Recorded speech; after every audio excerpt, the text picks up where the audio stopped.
Electrical model papers में आज हम बेसिक इलेक्ट्रिकल से जुड़े कुछ इम्पोर्टेंट क्वेश्चन और उनके आंसर के बारे में डिस्कशन करेंगे। So hi friends, welcome to the technical tutorial Ashutosh architecture with your host SVZ नाथ।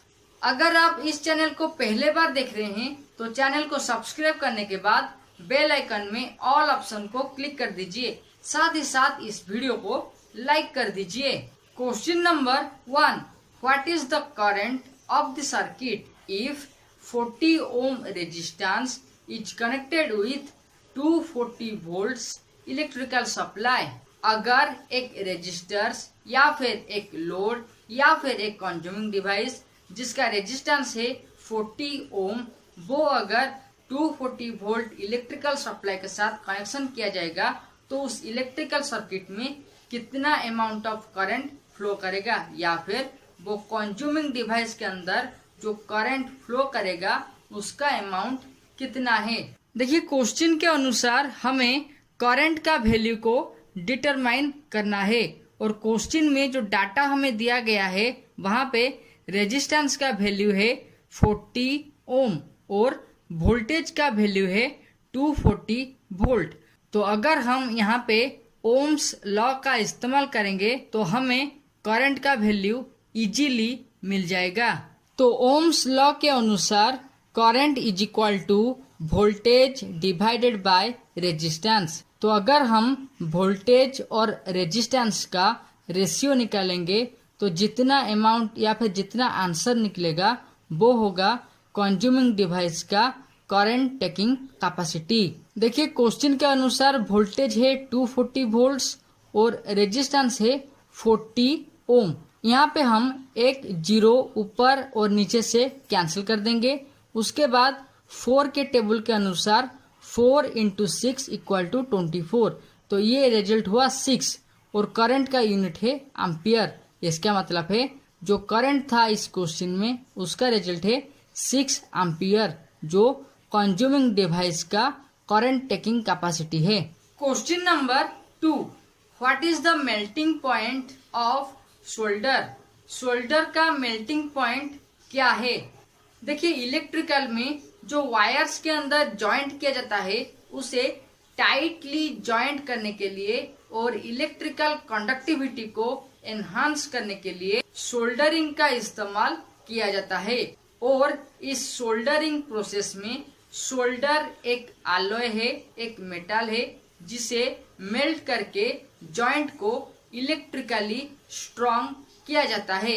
और इस इलेक्ट्रिकल जॉइंट में जहाँ पे सोल्डरिंग का इस्तेमाल किया जाता है और वहाँ पे जो सोल्डर का इस्तेमाल किया जाता है उसका मेल्टिंग पॉइंट है 205 डिग्री सेंटीग्रेड। कहने का मतलब है जिस सोल्डर के माध्यम से इलेक्ट्रिकल जॉइंट किया जाता है उस सोल्डर का मेल्टिंग पॉइंट है 205 degree centigrade. Question number 3, which metal treated आज बेस्ट इंसुलेटर। कौन सी मेटल को बेस्ट इंसुलेटर कहते हैं। इंसुलेटर यानी कि जिस मेटल के अंदर इलेक्ट्रिक करंट या फिर इलेक्ट्रॉन इजीली फ्लो ना कर पाए उसे इंसुलेटर कहा जाता है। और इंसुलेटर का जो रेजिस्टेंस है या फिर जो रेजिस्टिव प्रॉपर्टी है वो ज्यादा होता है। तो रेजिस्टिविटी प्रॉपर्टी के अनुसार जिस मटेरियल में इलेक्ट्रिक करंट या फिर इलेक्ट्रॉन इजीली फ्लो नहीं कर पाएंगे उसे हम इंसुलेटर कहेंगे। और सबसे बेस्ट इंसुलेटर जहाँ पे इलेक्ट्रिक करंट फ्लो नहीं होता है या फिर इलेक्ट्रिक करंट इलेक्ट्रॉन फ्लो करने का चांस बहुत नेग्लिजिबल है, उसका नाम है eureka.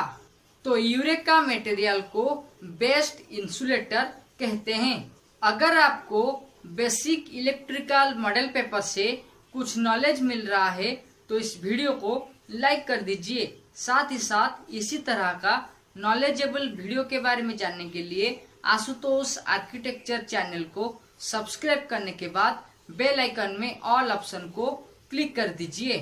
Question number 4, what is the resistance of the circuit if resistances of 9 ohm and 36 ohm are connected parallelly with the circuit। Question का मतलब है एक इलेक्ट्रिकल सर्किट में दो ठो रेजिस्टेंस को पैरेलली कनेक्शन किया गया है, जिसमें पहला रेजिस्टेंस का वैल्यू है 9 ओम और दूसरा रेजिस्टेंस का वैल्यू है 36 ओम। अगर ये दोनों रेजिस्टेंस पैरेलली इलेक्ट्रिकल सर्किट में कनेक्शन किया गया है तो इस सर्किट का टोटल रेजिस्टेंस क्या होगा। देखिए यहाँ पे जो दो ठो रेजिस्टेंस आपको दिया गया है वो है 9 ओम और दूसरा रेजिस्टेंस का वैल्यू है 36 ओम। अगर ये दोनों रेजिस्टेंस को हम पैरेलली कनेक्शन करेंगे तो सर्किट का टोटल रेजिस्टेंस क्या होगा।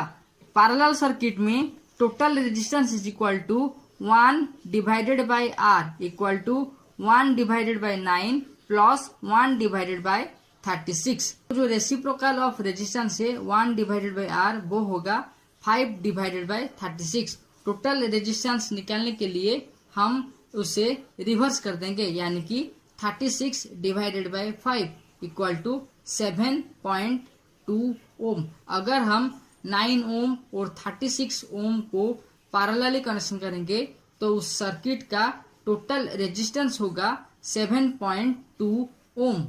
Question number 5, what is the rating of electrical switch as पर BIS रूल।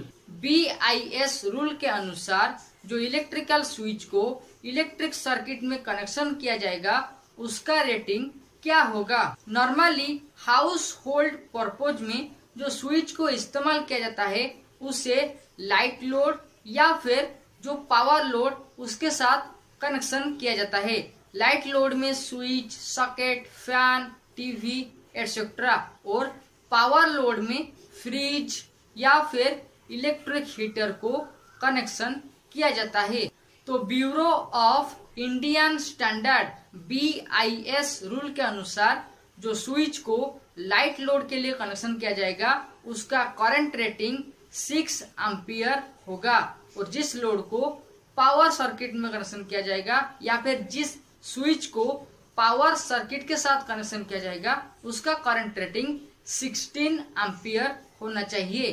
देखिए हाउस होल्ड में वोल्टेज 220 वोल्ट रहता है, लेकिन जो करंट का रेटिंग है वो डिफरेंट हो जाता है according to light load and power load. इसीलिए जो स्विच का रेटिंग है वो करंट के हिसाब से या फिर कंज्यूमिंग डिवाइस का करंट टेकिंग कैपेसिटी के हिसाब से कंसीडर किया जाता है, जहाँ पे लाइट वायरिंग के लिए 6 एम्पियर का स्विच और जिस कंज्यूमिंग डिवाइस में करंट टेकिंग कैपेसिटी 5 एम्पियर से ज्यादा यानी कि 15 एम्पियर के आसपास होगा, जैसे इलेक्ट्रिक हीटर, वहां पे जो स्विच का इस्तेमाल किया जाएगा वो 16 एम्पियर का होना चाहिए।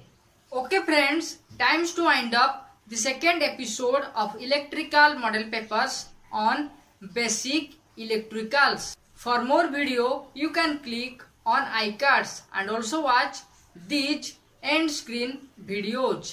Till then, subscribe, like and share Ashutosh Architecture, and don't forget to click the all option of the bell icon for knowledgeable videos. Thank you.